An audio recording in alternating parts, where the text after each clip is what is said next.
ನಮಸ್ತೆ ಸ್ನೇಹಿತರೆ, ಇದು ನಿಸರ್ಗ ಡೈರಿ ಫಾರ್ಮ್ ಹಾಸನ. ನೋಡಿ, ಲಾಯ್ಡ್ ಅಂತ ಇವರು ಆಕ್ಚುಲಿ ತುಂಬಾ ಕಂಟ್ರಿಗಳಲ್ಲಿ ಕೆಲಸ ಮಾಡಿ ಇವಾಗ ಹಸುಗಳನ್ನ ಸ್ವಲ್ಪ ಸಾಕೋಣ ಅಂತ ನಮ್ಮ ಹತ್ರ ಕರುಗಳನ್ನ ತಗೊಳಕ್ಕೆ ಬಂದಿದ್ದಾರೆ. ಇಲ್ಲಿ ಇರೋಂತ ಎಲ್ಲ ಕರುಗಳನ್ನು ಇವರು ಸರ್ ತಗೊಂಡಿದ್ದಾರೆ. ಸರ್, ತಮ್ಮ ಅನಿಸಿಕೆ, ತಾವೇನ್ ಮಾಡಿದಿರಿ, ಹೇಗೆ ಎಲ್ಲನೂ ಒಂದು ಸ್ವಲ್ಪ ತಿಳಿಸಿ ಸರ್, ಪ್ಲೀಸ್. ನಮಸ್ಕಾರ. ನಮಸ್ತೆ. ನನ್ನ ಹೆಸರು ಲಾಯ್ಡ್ ಅಂತ.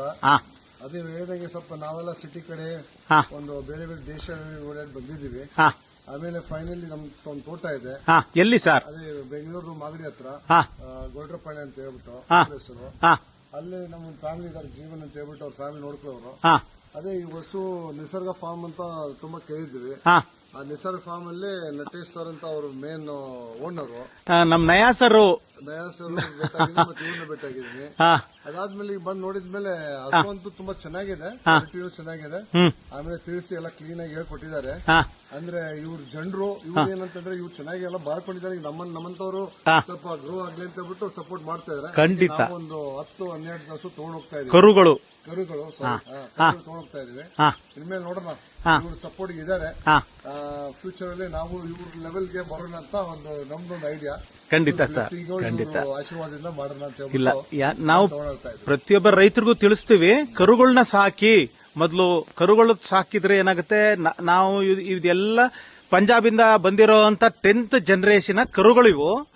ಇಲ್ಲಿಯ ವಾತಾವರಣಕ್ಕೆ ಅಡ್ಜಸ್ಟ್ ಆಗಿ ಫೀಡ್ ತಿಂದು ನಮ್ಮ ಇದಕ್ಕೆ ಪರಿಸರಕ್ಕೆ ಅಡ್ಜಸ್ಟ್ ಆಗಿ ಅವು ಕರು ಹಾಕುವಂತ ವ್ಯವಸ್ಥೆನ ಅಳವಡಿಸ್ಕೋಬೇಕು ಅಂತ ತುಂಬಾ ರೈತರಿಗೆ ನಾವು ಈ ತುಂಬಾ ವಿಡಿಯೋಗಳಲ್ಲಿ ತಿಳಿಸಿದೀವಿ.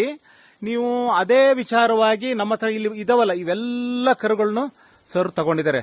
ಇಲ್ಲಿರೋಂಥ ಕರುಗಳು ಎಲ್ಲ ಕರುಗಳನ್ನು ತಗೊಂಡು ಸಾಕಬೇಕು ಅಂತ ಬಂದು ಪ್ರಯತ್ನ ಮಾಡ್ತಾ ಇದ್ದಾರೆ. ನಮ್ಮ ಸಹಕಾರ ಯಾವಾಗಲೂ ಇರುತ್ತೆ ಸರ್. ದಯಮಾಡಿ ಚೆನ್ನಾಗಿ ಸಾಕಿ, ಏನೇ ಸಹಕಾರ ಇದ್ರು ನಾವು ನೀವು ಎಲ್ಲಾ ವಿಚಾರದಲ್ಲೂ ಸಪೋರ್ಟ್ ಮಾಡ್ತೀವಿ ಸರ್. ಇದೇನಾದ್ರು ಮಾತಾಡೋದಿದ್ಯಾ? ಇಲ್ಲ, ನೋಡೋಣ. ಅದೇ ನಿಮ್ಮ ಆಶೀರ್ವಾದ ತಗೊಂಡು ಹೋಗ್ತಾ ಇದೀವಿ. ಎಲ್ಲ ಒಳ್ಳೇದಾಗ್ಲಿ ಎಲ್ಲರಿಗೂ. ಆಗ್ಲಿ sir. All the best. Thank you.